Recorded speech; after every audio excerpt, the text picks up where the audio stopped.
देखें, आज मैं आपको एक खूबसूरत बात बताऊँ कि ये जो मोहब्बतें होती हैं ना हमारी ज़िंदगी में, जो सच्ची मोहब्बत होती है, ये भी रिज़्क की तरह होती है। और ये आपका या अगले बंदे का कमाल नहीं होता कि वो आपसे मोहब्बत करता है। ये तो मेरे खुदा का, मेरे अल्लाह का, मेरे रब का कमाल है कि उसने किसी के दिल में आपके लिए मोहब्बत डाली या आपके दिल में किसी के लिए मोहब्बत डाली है। और ये बिल्कुल रिज़्क की तरह होती है, इसकी कदर करनी चाहिए। लेकिन मैंने देखा है कि अक्सर लोग इस रिज़्क की कदर नहीं करते और फिर ये रिज़्क जो है वो उनसे छीन लिया जाता है।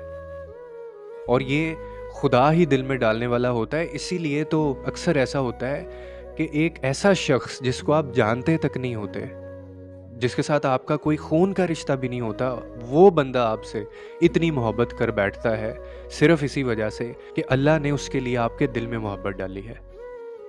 तो ये रिज़्क होता है, इस रिज़्क की कदर करें। और जिनको ये रिज़्क मिलता है